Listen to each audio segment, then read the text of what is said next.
¿Qué tal? Buenas tardes. Primero, agradecerle a los organizadores. También quiero agradecer a la Universidad Nacional de Rosario y al CONICET, que es en donde encuentro un espacio institucional para hacer estas investigaciones, parte de las cuales voy a presentar hoy. El trabajo que presento hoy, o esta presentación, hace parte de un trabajo comparativo sobre violencia, territorio y memoria, que hago en 3 países de América Latina: Argentina, Guatemala y Colombia. El caso del que voy a hablar hoy es de Colombia, específicamente de la península de La Guajira, en la frontera colombo-venezolana, en el centro geográfico del Mar Caribe. El título de la presentación lo tienen ahí: Construir el territorio después de la violencia, experiencias de violencias y rearraigos. Es un poco largo y voy a intentar explicar por qué. Bueno, empezamos. La península de La Guajira está ahí en el centro, en el mapa que ustedes ven. Es la península que está justamente en el límite entre Colombia y Venezuela. Esta península se caracteriza por un clima árido y hostil. En la península, digamos, como muchas poblaciones indígenas en el mundo, pero digamos vamos a hablar de América Latina, existe una población indígena que son los wayú, que viven en una condición transfronteriza, digamos, ¿no? Ellos habitaban, al ser preexistentes a los Estados-nación, son preexistentes a sus fronteras y por lo tanto siempre habitaron de uno y otro lado de la frontera colombo-venezolana. Esa condición transfronteriza hace parte un poco de toda la experiencia cultural, política e histórica que han tenido desde la conquista de América al menos, y ha consolidado toda una experiencia de las transacciones y el relacionamiento con las sociedades nacionales de Colombia y de Venezuela.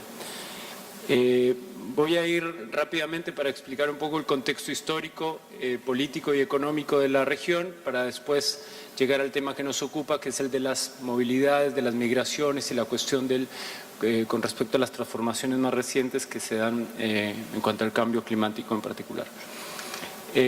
Como ustedes saben, Colombia ha vivido una situación de conflicto de más de 50 años. El próximo 26 de septiembre se van a firmar los acuerdos de paz, que después van a ser refrendados. Esperemos que todos votemos por el sí. Pero digamos que esa situación, esos grandes números de los 50 años de violencia, de los más de 6 millones de víctimas, eso tiene, en los espacios locales, tienen unas expresiones muy concretas.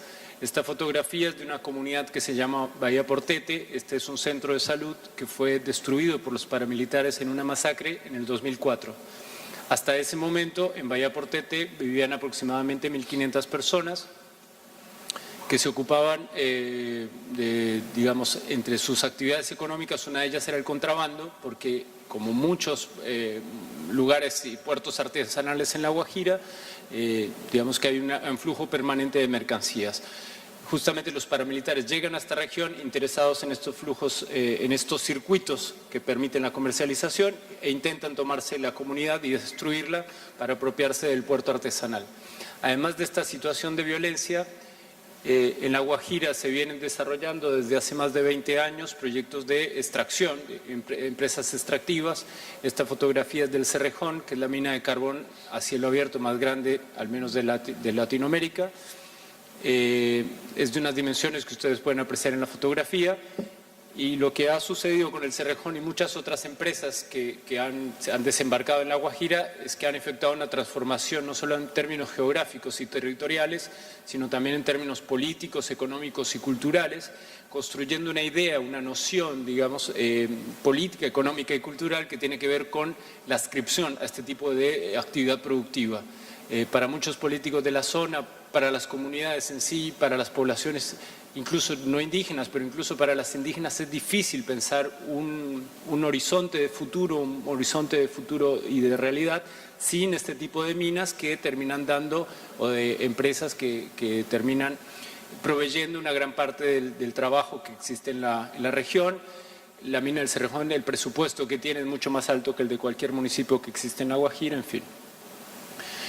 Estos son otro tipo de las empresas que han llegado a la región. Estos son los proyectos de energía eólica que conviven, y es un poco lo que intento mostrar con esta fotografía, los grandes proyectos de modernización, digamos, y de otras formas de producir energía, coexisten con algunas condiciones de habitabilidad, digamos, y de vivienda que no cambian o no se adaptan, digamos, con la misma velocidad a las posibilidades.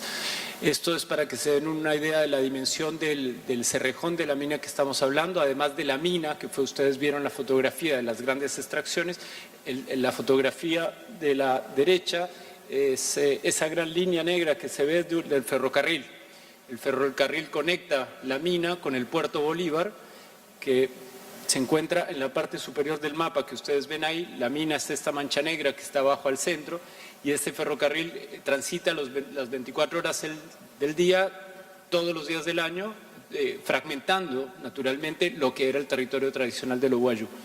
Entonces, todos estos puntos, ustedes no alcanzan a ver los títulos, pero todos esos puntos son de empresas extractivas, o ya sea de carbón, también hay oleoductos que atraviesan el territorio y van fragmentando, insisto, el territorio y por lo tanto las posibilidades de construir y de mantener ciertas relaciones económicas tradicionales que existían en esta región.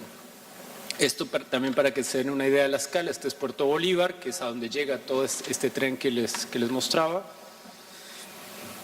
Y naturalmente eso tiene unos efectos. Los efectos es que estas empresas por su naturaleza se expanden permanentemente. En años recientes, en el 2004, en el 2006, después en el 2008 y ahora en el 2014, la empresa del Cerrejón ha encontrado carbón en las cuencas de los ríos. Yo hacía mención a esta situación en la presentación pasada, el viernes pasado, pero lo que quería puntualizar es que esta expansión es permanente. Y lo que ha sucedido es que el Cerrejón ha intentado desplazar estos ríos para poder llevar a cabo esta extracción.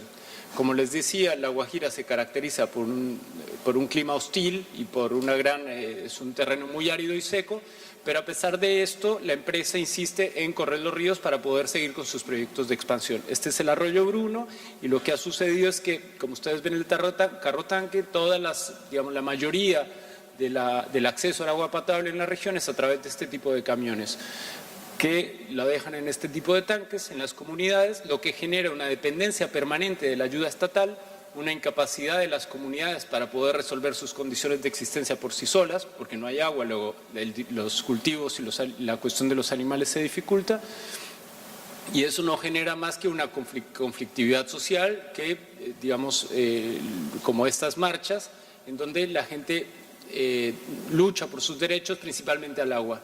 Lo que quisiera mencionar, y por eso empezaba con la fotografía de la violencia, es que varias organizaciones que vienen luchando por la memoria, la justicia y la verdad con respecto a los crímenes de los paramilitares y del conflicto en general, van mutando y se van acomodando, buscando y procurando otro tipo de derechos. Uno podría decir, simplificando un poco, ciertos derechos civiles y políticos, van mutando la cuestión de derechos económicos, sociales y culturales. Y ahí no hay un quiebre que se efectúe entre unos y otros, ¿no? Estos son de manifestaciones que se han ido dando, y esto también lo señalaba la vez pasada, por eso no me detengo mucho, pero a pesar de que La Guajira tiene números de Producto Interno Bruto exorbitantes, los números de las empresas extractivas y de las ganancias siguen en aumento. En el 2014 se declaró una emergencia humanitaria en La Guajira con más de 4.000 niños muertos por desnutrición y por sed, digamos. El Estado no ha sido capaz o no ha podido, no ha sabido crear las condiciones necesarias para hacer habitable, digamos, esta región. Hay proyectos de agua potable que siempre quedan en la nada, o la mayoría de las veces quedan en la nada por una situación de corrupción y por cierta dispersión territorial de las comunidades indígenas, y se da una situación de más de 4.000 niños muertos por hambre y nutrición.